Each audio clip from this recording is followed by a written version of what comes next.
Olá, esse é o Conexão Universitária, a produção do Canal Universitário de São Paulo. Essa série de programas é especial, é sobre os Jogos Olímpicos de 2016, a serem realizados no Rio de Janeiro. No programa de hoje nós vamos tratar de dois assuntos, economia criativa e sustentabilidade. O que os Jogos Olímpicos vão trazer para o nosso país nessas duas questões. Para isso, nós temos aqui no estúdio a presença do professor e economista Luiz Alberto Machado. A gente podia começar esse bloco conversando um pouco a respeito do impacto econômico, né, dos Jogos Olímpicos que vão ocorrer no ano que vem aqui no país. Qual o impacto para a nossa economia? Bom, a história mostra que esse impacto pode ser positivo ou negativo, né? Você tem aí alguns casos em que a Olimpíada deixou como legado um saldo bastante positivo, e eu acho que o melhor exemplo disso é Barcelona. Né? Mas você tem também situações em que o legado foi extremamente complicado, como é o caso de Atenas, como é o caso de Montreal. Montreal foi em 72 e tem conta que está sendo paga até hoje. Pois é. Então, eu acho que, no caso brasileiro, houve muita discussão, houve muita gente que foi contra, até porque veio junto, né, Copa do Mundo, Olimpíada, e muita gente foi contra. Eu acho que, tendo sido ou não, a hora já passou, a Olimpíada está aí, a Copa já foi, o saldo da Copa é relativamente positivo, quer dizer, o que foi mais bacana da Copa foi que a parte do povo brasileiro foi muito legal. E é isso eu acho que vai se repetir com a Olimpíada. Com relação às despesas, claro, eu posso questionar as prioridades, mas eu acho que a Olimpíada está sendo feita com menos exagero do que eu achei que ia ser. Entendi. A senhora acredita que para o Rio de Janeiro, enquanto cidade, e para o esporte brasileiro, o saldo deve ser positivo? Mais para a cidade do que para o esporte. Eu acho que nós já perdemos a oportunidade olímpica para dar um salto qualitativo no esporte. Muito pouca coisa foi feita. Algumas modalidades você percebe um avanço, em outras você tem coisa totalmente artificial, só para ter resultado na Olimpíada, quando eu acho que a gente podia ter feito uma coisa muito mais forte, muito mais estruturada para dar uma mexida na base do nosso esporte. Eu acho que isso já foi fora. Acho que isso, quem inclusive deu um depoimento muito bom nesse sentido, foi o Joaquim Cruz, numa entrevista que ele deu há mais de um ano atrás na página amarela da Veja. Ele falou, esse ciclo já foi perdido. E se a gente pensar em ciclos mais longos, quer dizer, pensando em 2020, 2024, é possível que esses aparelhos esportivos e até mesmo essa exposição de novos esportes contribuam, deixem algumas sementinhas? Ou o senhor é pessimista até a longo prazo? Não. Isso é positivo, não tem dúvida. Agora, não basta o fato em si. Eu acho que tem que ver como é que você trabalha isso daí. Eu acho que o Brasil tem perdido algumas oportunidades inacreditáveis. Nós tivemos o tenista número 1 do mundo, durante um bom tempo, um dos caras mais carismáticos do mundo, e praticamente o nosso tênis não mudou. Veja, faça uma comparação com a Argentina. A Argentina teve o Vilas, depois teve a Gabriela Sabatini, e a Argentina virou uma das maiores potências do mundo no tênis. Na Espanha aconteceu a mesma coisa. Aqui no Brasil não aconteceu praticamente nada. Quer dizer, o tênis continua vivendo na dependência de algum caso esporádico, mas a base do esporte praticamente não sofreu alteração. Professor, a gente tem um depoimento da Paula Camargo, ela é da Prefeitura do Rio, e ela fala um pouco sobre esse impacto que já está ocorrendo lá do ponto de vista arquitetônico, né? Vamos assistir então o que ela diz para a gente. O Rio de Janeiro, desde que recebeu o anúncio de que seria a sede das Olimpíadas de 2016, vem se transformando, e muito disso se deve ao potencial criativo da cidade. Não só a gente tem aqui muitos profissionais criativos, mas a gente tem uma concentração de espaços que precisam de transformação, que é uma área muito grande da cidade. A gente pode perceber uma transformação, uma das maiores transformações, né, que já ocorreram e continua, e uma coisa que continua em curso, que é a transformação do Porto. Mas isso não está acontecendo só no Porto. É claro que a realização de obras que há muito já tinham a urgência e a necessidade de serem feitas, como a derrubada da perimetral e a construção a renovação da Praça Mauá e a construção de novos museus e a criação de novos espaços dedicados à cultura, dedicados à ciência, como é o caso do Museu de Arte do Rio, como é o caso do Museu do Amanhã, que ainda vai inaugurar, e o reconhecimento de tradições do Rio, né, que vem acontecendo nessa região do Porto, que foi uma das primeiras regiões da cidade, que foi, enfim, onde surgiu o samba, onde surgiram diversas tradições e pontos importantes da nossa cultura. Isso é uma coisa importante, mas também é importante a gente entender que os profissionais que já existem, que trabalham com criatividade na cidade, também percebem nessa transformação da cidade oportunidades. Então a gente já vem recebendo eventos ligados a isso, né? Já teve o Fórum Mundial de Criatividade com o evento CRIO, que foi feito em 2012, já teve o Arte Rio, que também vem ganhando força, muitos artistas, renovação de áreas da cidade como a Praça Tiradentes. Atualmente tem um programa que é o Centro para Todos, que visam justamente entender essas regiões da cidade que já existem, que já são dotadas de infraestrutura, para onde as pessoas querem ir, e que também a gente entende que esses profissionais, muitos desses profissionais criativos, estão abertos a virem trabalhar nessas regiões da cidade, que são regiões que ainda não estão tão economicamente praticamente inviáveis para para profissionais que estão começando, em começo de carreira, pessoas que trabalham que são profissionais liberais, então, que estão dispostos a vir e apostar também nessas regiões da cidade. Então, eu acho que não se trata só de a gente falar da economia criativa como profissionais, como a classe criativa, como uma série de fatores que unem essas pessoas, mas também como essa oportunidade, como essa percepção do espaço para transformar, e também isso parte de uma inteligência não só das classes profissionais, mas também da própria administração municipal, de entender que existe uma demanda por esse tipo de situação e oferecer essas oportunidades. Então é uma questão de encarar, de trazer esse potencial criativo e de dar algumas bases e algumas condições para que isso floresça, para que isso ganhe corpo e que não dependa também apenas de iniciativas públicas, né? Que você dê algumas bases para que as coisas aconteçam e que a partir daí os profissionais e que as regiões comecem a ser atrativas. Bom, então, como a gente viu, tem coisa bacana sendo feita lá, né? Estão sendo feitos diversos melhoramentos na questão da imagem do esporte por meio dos museus, né? Dos espaços públicos. Isso é muito positivo também, né, professor? Por isso que naquela questão anterior, quando você falou entre o esporte e o legado físico, eu falei o legado físico mais do que o legado esportivo. Uhum. Porque eu acho que algumas coisas estão sendo feitas e bem interessantes no Rio. A revitalização da área do Porto, os museus que foram transformados, eu acho que tudo isso é definitivo. A Copa também deixou algumas coisas importantes em alguns lugares, então eu acho que esse é o lado positivo desses grandes eventos. Se eles forem bem trabalhados, eles tornam-se um ganho permanente. Veja o grande exemplo que eu dei, Barcelona. Barcelona foi uma cidade que se transformou, não só para a Olimpíada. A Olimpíada fez parte de um projeto mais amplo de reformulação de Barcelona. E hoje Barcelona é um dos maiores centros de atração turística do mundo inteiro. Isso é muito interessante, professor, porque o Rio ele já tem um apelo turístico, é uma cidade que tem esse apelo em nível internacional, mundial, e eu acho que, como por exemplo, eu tive recentemente participando de um evento no Rio e fiz uma visita ao projeto do Porto Maravilha. Então lá já tem o Museu da Cidade do Rio, o Mar, o Museu do Amanhã está para ser, até o fim de 2015 deve ser inaugurado, em Copacabana o MIS, quer dizer, museu é um dos fatores que chama público, né? Quer dizer, você cria abre o seu leque de perfis de turistas, né? Não é só turista praia, é um turista mais cultural.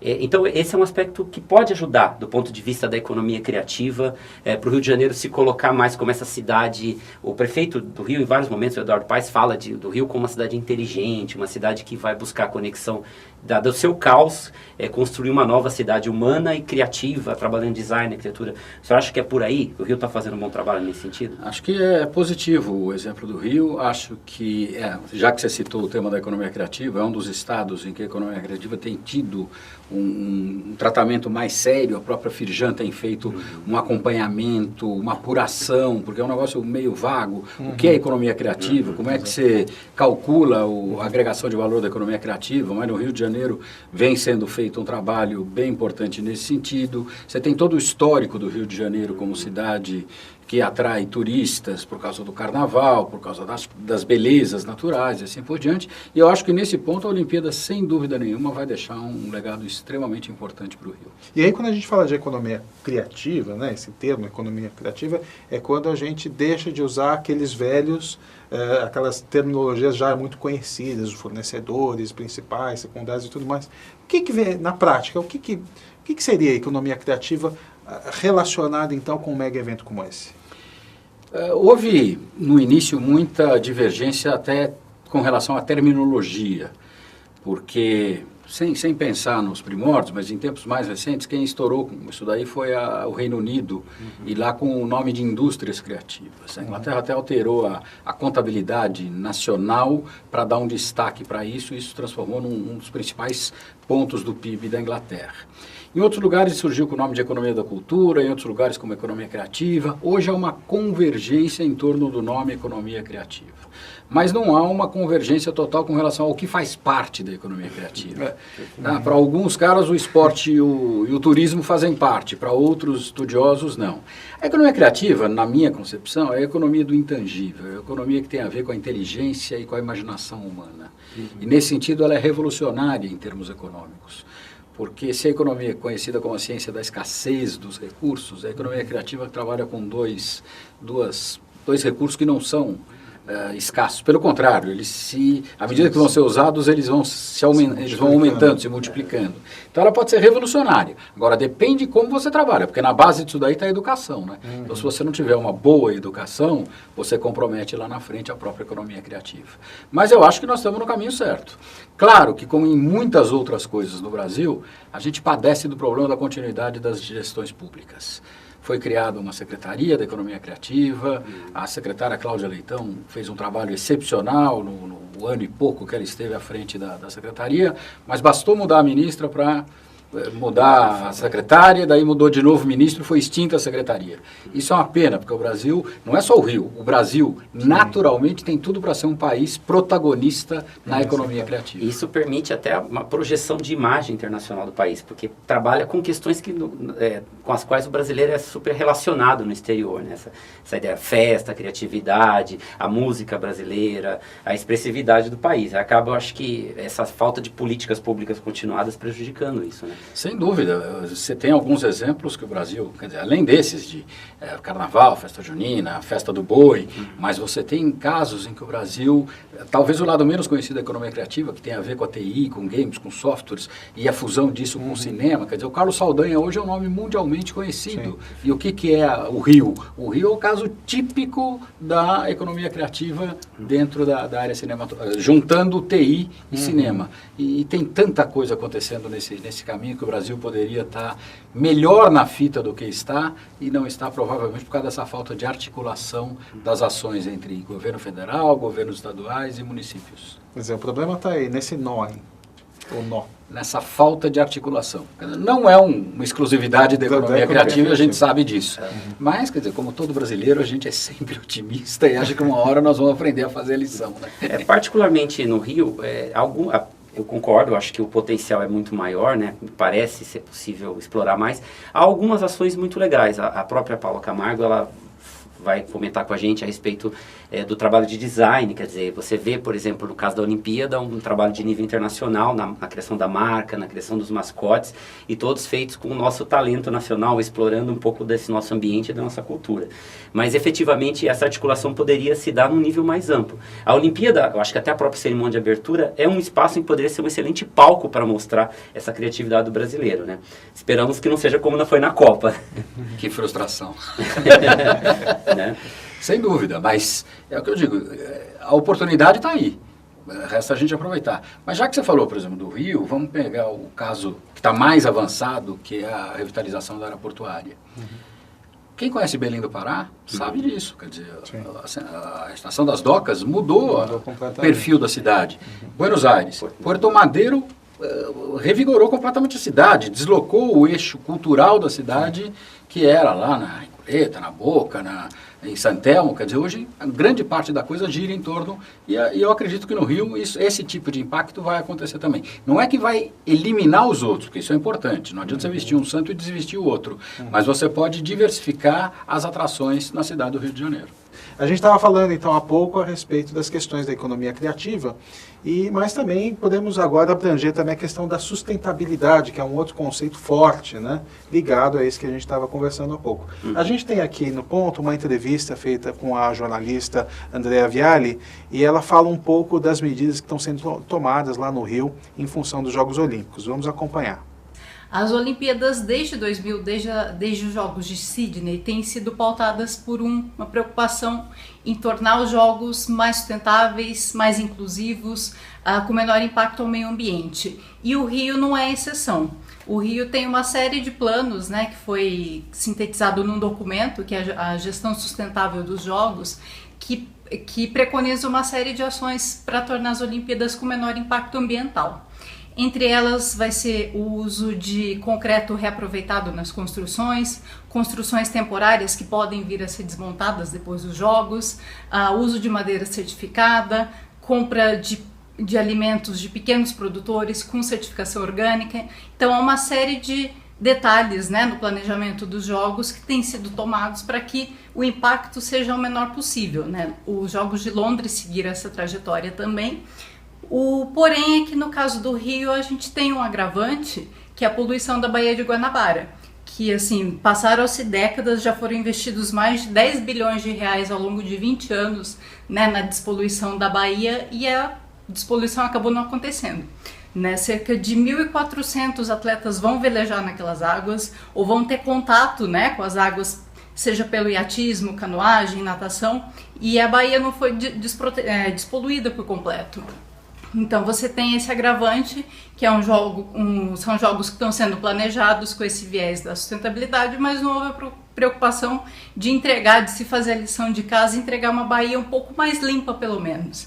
Então eu acho que assim, é possível que os jogos deixem um legado, mas assim, nós não fizemos a lição de casa nesse quesito. Então nós acabamos de ver o depoimento da Andrea Vialli, que é especialista em sustentabilidade, e o professor Machado, ela comentou em vários pontos da fala o que os mega-eventos hoje vêm fazendo para não trair essa preocupação que é de ser sustentável, porque o mega-evento é um deslocamento, são mais de 10 mil atletas, só de mídia espera-se muito mais que 10, 15 mil pessoas, quer dizer, é muita gente que vai e vem, o impacto numa cidade como Rio de Janeiro é muito grande. E ela falou inclusive da questão de arenas que possam ser reaproveitadas, desmontáveis, as arenas serem inteligentes, aproveitando água, energia, de que maneira isso realmente se conecta nessa discussão que a gente vem fazendo em mega-eventos esportivos, Olimpíada, sustentabilidade, e até um pouco da questão da criatividade, quer dizer, como a gente consegue lidar com esse mundo de recursos escassos e nos quais a gente precisa sobreviver, né? Como o senhor reflete sobre esse diálogo? Tem tudo a ver. O próprio Plano Nacional de Economia Criativa fala em 4 vetores, e 2 deles nós estamos tratando diretamente aqui, que é a sustentabilidade e a inclusão social. Mas vistos como coisa séria, como, vamos dizer assim, locomotiva do processo de desenvolvimento. Porque tem gente que olha e fala assim, inclusão é coisa para dar emprego para deficiente físico, como se fosse um negócio marginal. Não. Isso é para ser carro-chefe, é para comandar o processo, para fazer a cabeça das pessoas no lado positivo. E acho que esses últimos eventos têm dado grandes exemplos nesse sentido. Aproveitamento de materiais, reciclagem de materiais, não estragar o meio ambiente, quer dizer, nós já temos os problemas naturais, né? Grande parte boa do Rio, grande número de pontos positivos, talvez a exceção seja o problema da Baía da Guanabara, que é uma preocupação ainda de autoridades, de atletas e assim por diante. Então vamos aproveitar esse momento importante, porque isso mais importante do que tudo é o esquema de divulgação e de conscientização. Portanto, esses grandes eventos podem ser um grande instrumento para a formação da cidadania, as pessoas conscientes da importância dessas coisas todas. Os mega-eventos, eles se tornaram, enquanto esses ambientes aí globais, né, midiáticos, em palco para muita coisa, né? Então, a Copa viu isso claramente com protestos, não só os protestos políticos, mas também de comunidades que acabaram perdendo, sendo deslocadas para outras regiões. O projeto do Porto Maravilha, eu tive lá e eles falaram muito da preocupação de não ser lido como uma gentrificação, por exemplo, né? Um processo de elitizar uma região que antes era deteriorada, que tinha uma população mais carente. Essa é uma questão que está no centro do problema da sustentabilidade, quer dizer, como ser bom para a cidade no todo, né? E daí que a gente espera que o Rio 2016 contribua nesse sentido e não elitizando, com arenas caríssimas que mal aproveitadas. Pode frequentar. Mas eu acho que existe um histórico em cima disso, eu acho que os responsáveis têm essa preocupação. Você veja, eu fiquei muito preocupado no Pan-Americano com a falta dessas coisas. Nós construímos um centro, o Maria Lenk, que não pôde ser aproveitado na Olimpíada. Quer dizer, é uma pena, quer dizer, um país tem que ser muito rico para jogar dinheiro pela janela dessa forma. Então eu vejo que na Olimpíada essas preocupações já existiram. Com relação a esses aspectos que você fala, quer dizer, o que eu falava antes não adianta vestir um santo para desvestir o outro, é referente à gentrificação. Na Copa, aqui em São Paulo, você teve coisas interessantes, por exemplo, a Vila Madalena, teve o lado bom e o lado ruim. Os moradores ficaram desesperados, porque aquilo não foi bem planejado, então, quer dizer, a festa se confundiu com bagunça. Não é fácil controlar essas coisas todas num mega evento que vem gente do mundo inteiro, porque é um deslocamento quase que natural para aquilo que os caras mais gostam. Mas vamos pensar que isso está sendo planejado, que vai ser positivo. No início da nossa entrevista, o senhor havia mencionado o aspecto negativo, né, que isso pode trazer problemas para um país. A gente teve agora há pouco a notícia de que Hamburgo, né, na Alemanha, a população decidiu por não receber os Jogos Olímpicos lá, os de 2024, né? Qual é o temor deles? Boston também aconteceu nos Estados Unidos, né? O problema exatamente dos gastos serem muito acima dos que são inicialmente previstos, e isso acaba deixando uma conta para ser paga pela população por um tempo indefinido, né? Por isso que eu digo, quando a coisa é bem planejada e o legado, que é o definitivo, Tá bem feito, tudo bem, porque não pode pensar só no espetáculo esportivo, porque se dura 2 semanas. O problema é o legado. E aí tem, eu acho que a grande decepção, né, da população do Rio e também de muitos atletas, que é o projeto que havia da despoluição da Baía da Guanabara, que se perdeu e agora se busca uma solução para que, no mínimo, não prejudique as competições que demandam, né, o espaço ali da Marina da Glória e o entorno, né? Então, eu acho que esse é um dos pontos que vai prejudicar. Não é inédito, né? A gente vê o caso da China, que teve que desligar fábricas para a poluição ser, no mínimo, aceitável, mas eu acho que é uma coisa que mancha um país o Brasil, que quer se colocar como um país de uma natureza exuberante, você ter um lugar lindo como aquele poluído, né? Teria sido uma oportunidade ótima para você corrigir um problema que já vem aí de muito tempo.